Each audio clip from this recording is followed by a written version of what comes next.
very much, and it's been a bit of a crazy few days. Having been up there in the room yesterday, and then now back in Brisbane. So one bit of a hectic few days, but so thank you for letting me present in this way, at least present some of the work that we've been working on. The whole point of this, what we're going to do, and the work that I've done with David, with Scott, and with Cameron, was trying to figure out a way to link up all the environmental factors that we see on the reef with, uh, and try to use those as a way to predict COTS as well. And so, just to give you a little bit of motivation, and so of the few talks I did actually manage to see yesterday, this slide is actually going to be nothing new. But a little bit of the motivation behind this is that we know that there are three big driving threats to coral on the reef, those being cyclones, those being bleaching, and COTS predation. And then, as has been said a few times yesterday, and will be said more today as well, cyclones we really can't predict. Those are dependent upon really just climate change and the increasingness of that. Bleaching we can't really we can kind of predict, but we can't really do anything about it. And when I mean predict, we understand the fact that bleaching has been influenced by the warming of the ocean and specifically reheating wings. And if we can predict reheating wings, we can in a sense predict bleaching as well. COTS though is something that we can directly influence and mitigate and understand the risks behind that. And we can do that through managing via control programs. And so really the idea here is what's motivating this is those two risk factors that we kind of can understand a little bit more besides cyclones, bleaching, and COTS. Um, is we want to really understand the interaction between coral loss regarding bleaching and COTS. So the idea here is that if a reef is bleached and there's an outbreak of COTS on a specific reef, will that the pressures of those two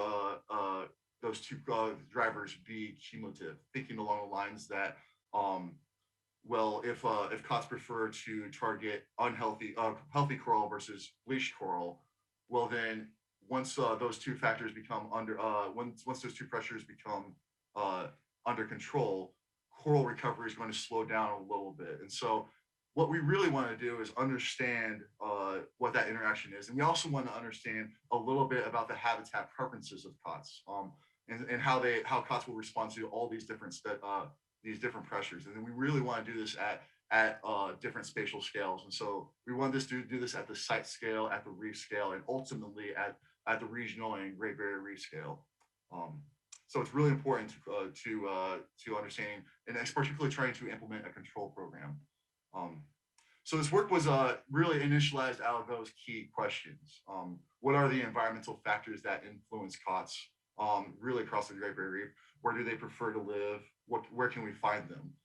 Then how is bleaching affecting the abundance of COTS? And specifically, how does currently a reef that is currently bleaching, how does that affect COTS? And then also, if a reef has been severely bleached, how will that affect the future of COTS? And then there's also that last factor is do COTS prefer bleached or unbleached coral sites? And so this is itself trying to understand those has been difficulties. We all know with anything with ecological data is always going to be have lots of sources of variation. It's going to be messy data, and so we need to figure out how to exactly account for all those different difficulties that's going on. Specifically, since there's non-normality here, particularly because it's count data and it's going to be and their data will have lots of zeros into it. The standard statistical models that we would use are like linear regression will have all their assumptions violated, and so we need to figure out better ways to uh, um, basically model COTS in a sense, model this non-normal data. And then there's also the correlation there. So there's definitely going to be spatial correlation. There's going to be temporal correlation because uh, uh, COTS will tend to outbreak as well. And so what we're going to do is try to develop statistical methods to do that. Before we do understand anything about develop any type of model, we need to first understand the data, and our data itself will come from Manta data, which you see on the left, which encircles all the observations that we have here in Arlington Reef. it circles the reef, and then the larger circles indicate more where we have presence of COTS that observed in this specific a subset of the data. And then on the right, you'll see we also have RIS-based data, which is more site-based data, more point-based data. And so what we want to do then is try to figure out ways to understand, ways to build models at the reef scale and at the site scale. And so um, the way we do this is we want to try to link this up with specifically covariates that we are interested in. And so the two key covariates that we were looking at are bleaching variables. And so since we want to look at both current bleaching and severity of bleaching in the future, we're going to develop two classes of models here. One where we have this average severity index, which comes from RIS data, um, and one that is involving bleaching on a specific reef. How does that reef affect the future? And so the severity index comes from RIS data, and it will affect the current bleaching, the current observations at a specific reef. Um, for our categorical variable, we understand that our observations are not necessarily repeated. So once we go to a specific site for 1 year, we may not go to that same site the next year. We may not have observations for that same site for the next year and the next year. And so we're looking at specifically the severity of a reef bleached through time. And then for our purposes, we're going to use the bleaching events of 2016 and 2017, and we're going to assign that bleaching for that variable for a specific reef through 2018 and 2019, and ultimately 2020 as well. So we also have the other variable of interest is hard coral cover, and it's basically just the simple observed hard coral cover. For when we develop our site scale based modeling, this is just coming from the RIS observations that we have.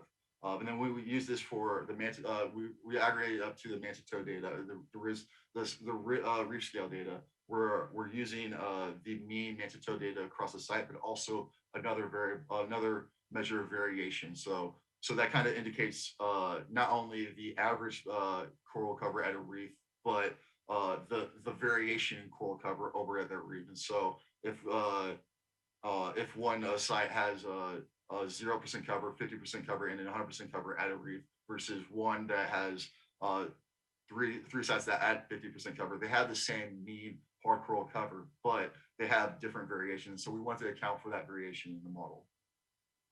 The specific covariates that we're also interested in that are more along the environmental variables, we're using aspect for our site-based model. So the northeast of the reef, the northwest, southeast, southwest, the type of the habitat in the reef, so lagoon, crest, reef fall, reef flat. Then we also want to include in both the site-based modeling and the reef scale modeling the position on the shelf on the reef. So it's the shelf on the GBR, so the mid, the outer reef, or the inner reef.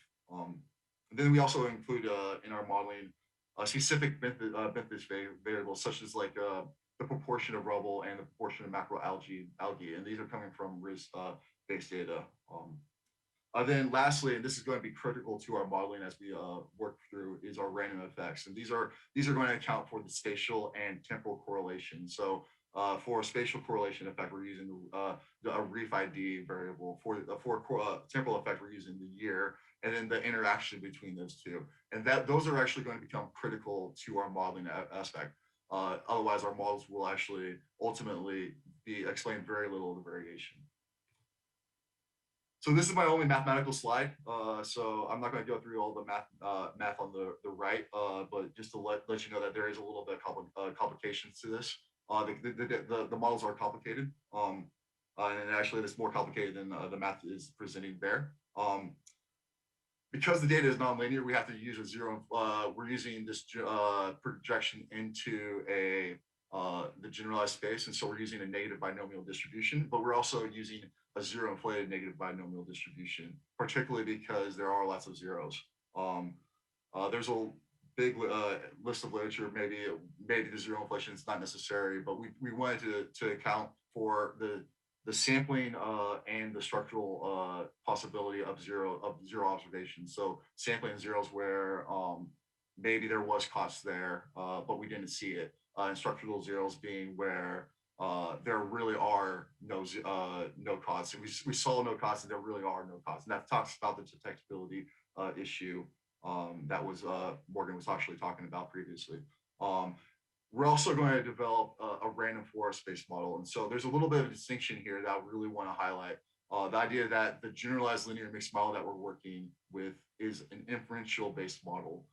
So it tells us something more along the lines of what is driving uh, what is the influential variables, but the random forest model tells us a little bit more about prediction. And random forest is kind of a machine learning based approach. It's a statistical based approach, but it's also along the lines of machine learning approach. It won't really tell us what are the most influential ones, but it will give us an idea of what variables we can use to predict where COTS will be. And it's a very subtle, but it's an important distinction.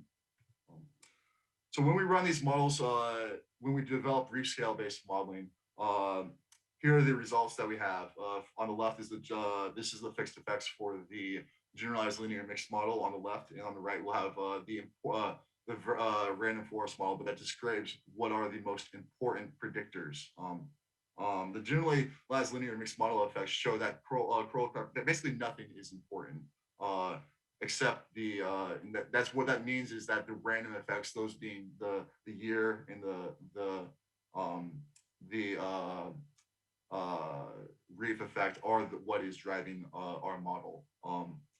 But there is something that is to be said here. Specifically, we found that the hard coral cover, the mean hard coral cover, is just above significance.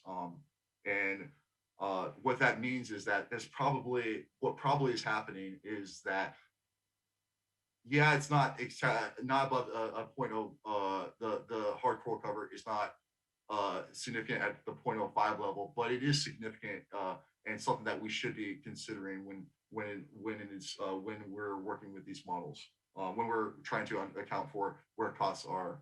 Um, Basically showing that hard coral cover is important. What we're all finding though is that bleaching variable, there's a high the bleaching variable within the current time is highly variable, and there's really little significance to bleaching a site that's bleached, a reef that's bleached, when we're looking at uh, trying to understand what is the influential factors for COTS abundance. Um, what we did find, and this is also when we're looking for the random forest model, we found that latitude was the most critical predictor of this. That's basically the location on the reef, and that's kind of also indicates that it confirms what our model was with the GLN, but it also indicates that hard coral cover is critically important, and that those on the right just shows the order of importance as well. When we try to look at this from a bleaching, the using bleaching as a lagged variable, so how does COTS is a COTS affected in the future? We see similarities to the current bleaching. Latitude itself is still critical. The hard core cover is just above significance, but still critical. But it's a little bit less consistent than the previous results, but it's still kind of highlighting the fact that basically hard coral cover is the one that's driving the location of COTS, and not necessarily uh, the other models. When we look at the site scale, we're seeing things that are similar along the lines. Coral cover still is significant for both the lagged and current bleaching, but well, we're also seeing some other things like habitat becomes significant within bleaching, specifically and the lagoon habitat, the slopes habitat, and latitude is also important as well. And that's within both the bleaching, the current bleaching, and the lagged bleaching, the future bleaching variable as well. Um, then what if we also wanted to consider, well, what is the possibility that if we removed all those removed all variables except bleaching and hard coral cover. And basically we saw the same effect that bleaching really doesn't become significant, but hard coral cover is. So that's what this is. This is true for at the reef scale and the site scale. So just to kind of sum up a little bit is that these modelings shows that it's really hard coral cover that's the point that we're trying to figure out. Bleaching is kind of weakly negatively affected, but it's little evidence to suggest that COTS really target unbleached coral on a reef. It's not really the most influential factor. What we're finding though is also within these models that environmental factors such as aspect and habitat are also critical, specifically maybe along lines of looking at where locations that cause prefer less exposure to ocean conditions. We also things along the lines of reef flat as well. And then we also found this interesting aspect that rubble was positively correlated at the site scale, and that's maybe possibility connected that maybe we'll find COTS larvae more affected, more at those locations as well, where there's higher proportions of rubble. Um, I think the thing that we also want to talk about is there's a little bit of trade-off here is that the site scale is noisy, but retains a lot of the habitat information as well. While ultimately we are limited by the data itself. So these models are difficult to fit, and there is no magic bullet. Not we try with regardless of what we do.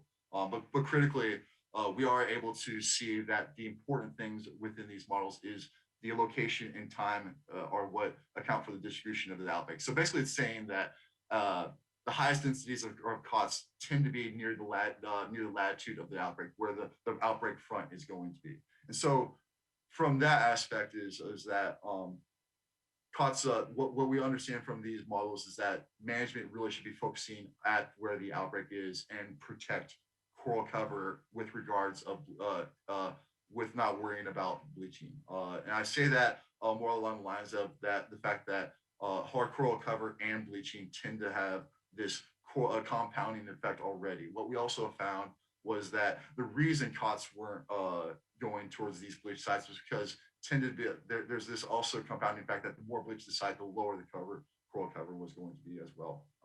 And then yeah, I'll end it there. Thank you very much.